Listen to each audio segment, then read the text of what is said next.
Hi, welcome back to my channel. My name is Eva. If you're new here, welcome. Make sure you hit the subscribe button down below and give this video a thumbs up. For my returning subscribers, you guys are awesome. Thank you for always coming back. On my channel, I help you with tips and tricks that will help you create better content, YouTube growth hacks and strategy, and sometimes beauty tutorials. If you've been longing to get a hang of this amazing app, here is your chance right after this break.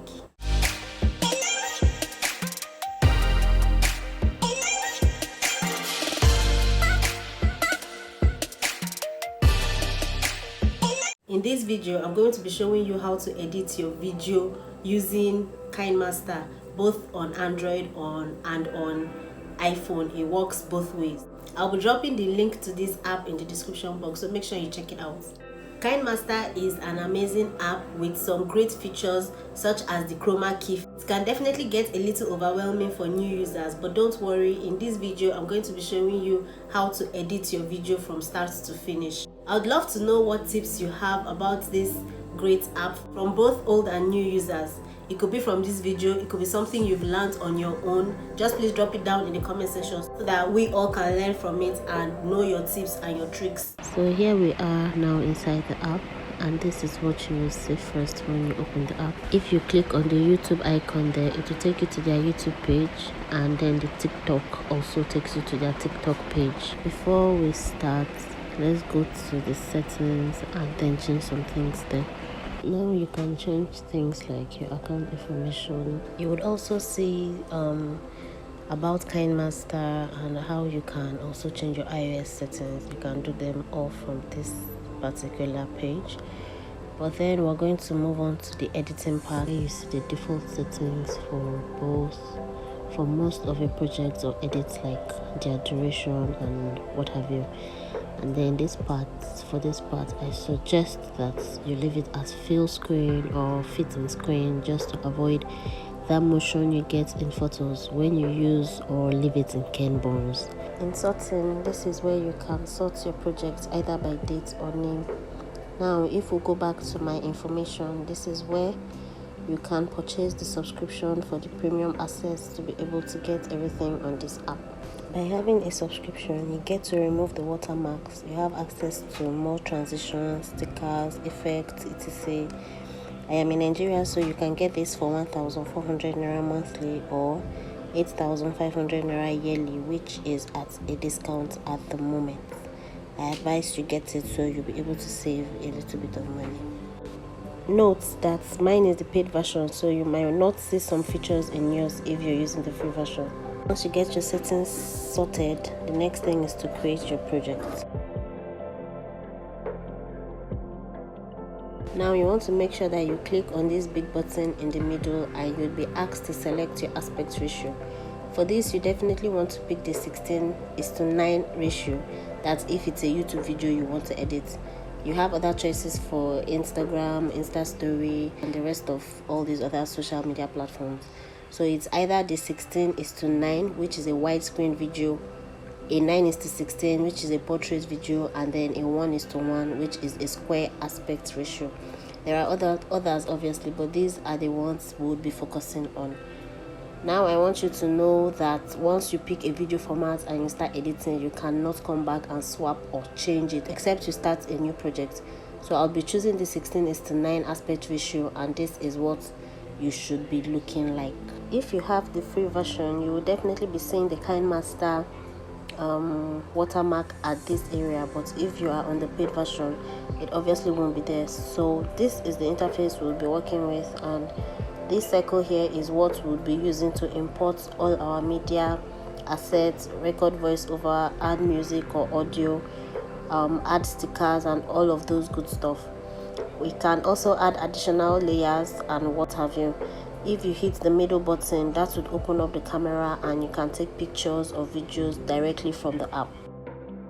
If you click on this house like or shop icon, this is basically the marketplace where you can get your assets from, either your stickers, your overlays, your transitions, fonts, music, all those good stuff. This is basically the place where you get them from. Now let's go back to this big section right here. This is going to be your timeline, also known as your editing workspace. This is where any and all editing takes place. At the left hand side, there are some few icons there. The first one obviously is the back button. You have undo, redo, you have settings. This button here is to expand your video layer. This last button lets you jump or move between the starts of your video, the end, and or the previous point you were. This icon here allows you to take a screenshot of your picture or your video while you're editing. The big black box at the top of the screen is your playback monitor, so to say. It's where you'll be playing and seeing your video while you edit. So let's go right into importing some videos so we can edit. You want to tap on the media at the top right here, and then you can select whatever video you want to select. And once you tap on the video, it appears on your timeline. When you're done, make sure you hit this tick button so that you can go back to the editing mode. With this, if you tap and swipe, it allows you to move around with your footage. If you have multiple clips on your timeline, you can just tap and hold to move them from one place to another or to change their positions. If I want to adjust the brightness or contrast or saturation of my video clip, I do it first before the actual editing, just because I do not want to come back to the clip after I finish editing, because then I would have little chunks, as the case may be. So I do this earlier just so that whatever I do applies to the whole clip instead of just a particular small clip of a video. So what you do is you tap the clip and this box of more options on the right appears. When it comes to this, you can choose from two options. One is the color filter, where you already have some filter presets that you can just pick from, like this or this one or this one. I do not use any of these filters, but if it matches something you want on your video, then go ahead and use it. If not, you can just go back out and then do your adjustments using the color adjustments. When you tap on this, you can get access to increasing the brightness, the contrast, the exposure. You can adjust your saturation and all of that. So I'm just going to undo this just because I don't need them on my video. So let's go right back to editing. And make sure you always hit the tick button above, just so that you can save your edits. Next thing I'm going to be showing you guys is how to cut your video. So you need to select your clip, and once you do that, you notice that you have a yellow box around your clip with two wide ends. Those ends are called the handles. If we tap, hold and drag the left one to the right, you are cutting some part of the clip you do not want, or changing where you want this clip to start. To lock it in, you just release your hand and it automatically starts where you want it to. Same thing applies to the end of the clip too. Just scroll through till you get what you want. You can either grab the handle or click on this scissors icon. So you have two ways of doing this. Another option is that you can trim or split. These options are mostly found in more advanced editing softwares. So here we have trim to the left of playhead, we have trim to the right of playhead. What this does is it allows you to trim a large part of your clip, either from the right or from the left. It also helps you delete the clip immediately on its own.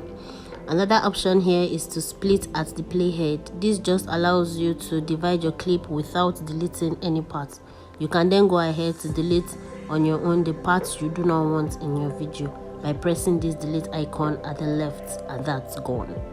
If you want to move, now is the right time to do that, like I said earlier, just to make your story smoother. So if you want to change where one clip is to another, you can do that now.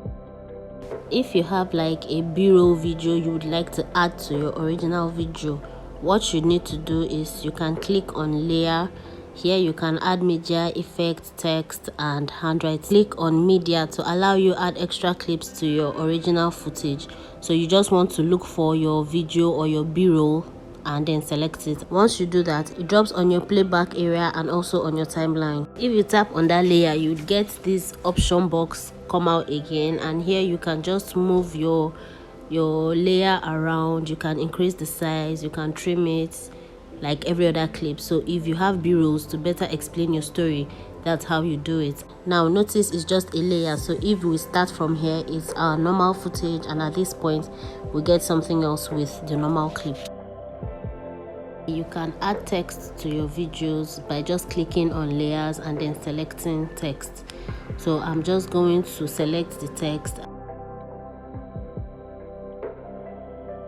So I'm just going to write my name, Eva Anthony, and you notice, and then tick it, and then you will notice how it dropped at the bottom of the timeline. I'm just going to be changing the color to black.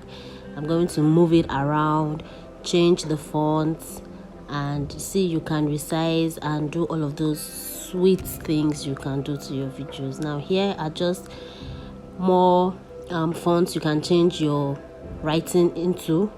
So I'm just going to use this one right here and move it around a bit, and I think I'm just going to drop it in the middle. I think this is fine, so I'm just going to leave it here. We have other options in the option box. Now we're going to be doing some animations to my text, and here you can see that we have in animation, we have overall animation, we have out animation. So for in animation, I'm going to be selecting pop, and I'm going to leave it at 1 second just because I like how pop looks. And so we can also do the same thing for out animation. And if I play this video from the start, you're going to notice how my name pops out at the very beginning, and we're also going to do this at the end. So for the out animation, I'm going to be using the fade option, but we have other options there, like the slide right, we have slide up, we have flicker, we have so many stuffs there. So just do you, and yeah, so this is basically what my video is looking like now with my name. Next thing we're going to be doing is adding audio or music to our video. So Kinemaster gives you access to music, to so many music, or if you have any music on your device, you could just use it. So let me just select music assets, click on the song, press the plus button, and it definitely drops down on the timeline again here in purple. So your audio sound is going to be in purple color, just to distinguish the different layers that you're going to be adding on your video.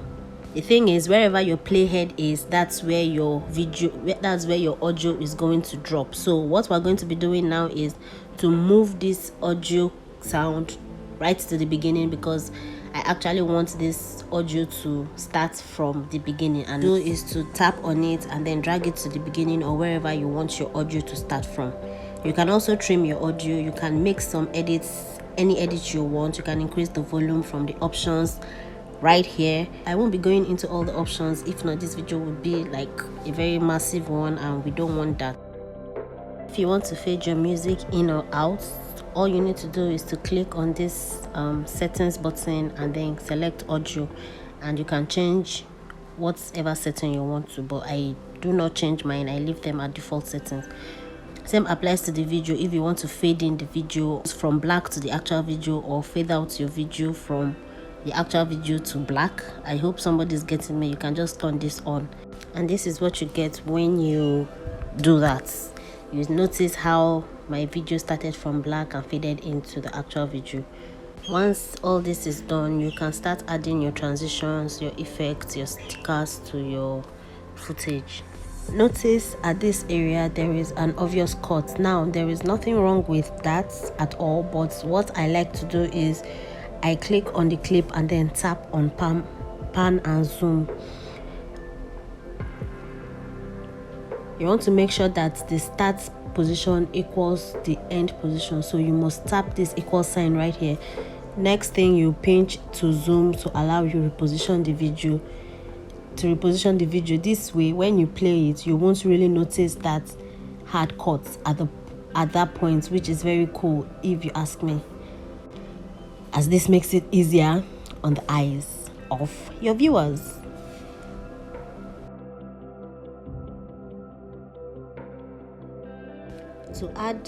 To add actual transitions, click on this plus button and it opens up the options for you to pick from.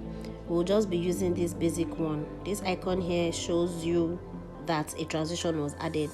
At this point, your edit is coming closer together, so you play your video and look through to make any final adjustments.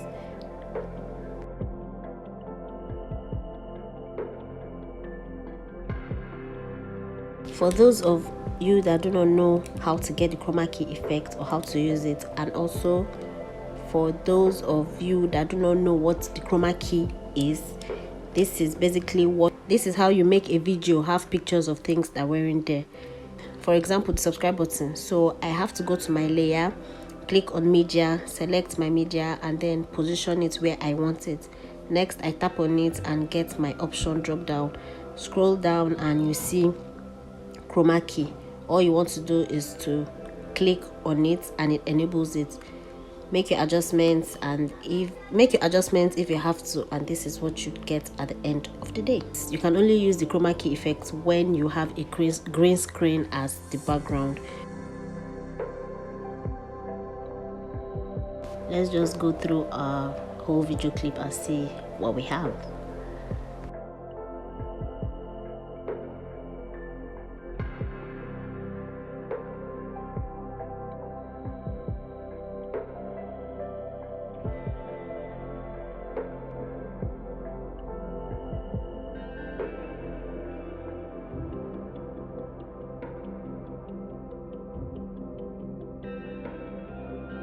Next thing we'll be doing is to export and save our video. So to do this, you have to click on the button at the top right corner, and again we get the settings of our video. One cool thing here is that it gives you a default setting by going with your video and matching its quality. But in our case, the footage was 4K shot at 60 frames per second, so we would have to use this setting, if not the quality drops.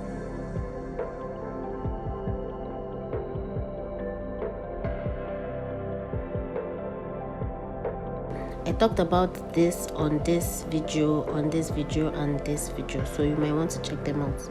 But then you can make adjustments here if you do not want to export at 4K. I would suggest that you leave your quality on high quality, except otherwise you can as well decide to use low quality, but I think you know why you shouldn't already, especially if the file size is too big, by lowering the quality or the bitrate, as you can see. Next thing you want to do is click on the export button and our video starts exporting. Yeah, welcome to the end of this video. If this video helped you in any way, let me know in the comments what you learned from this video. If you're going to be using them, I would love for you to give this video a big thumbs up, subscribe to my channel if you haven't, and I'll definitely see you in my next one. Bye.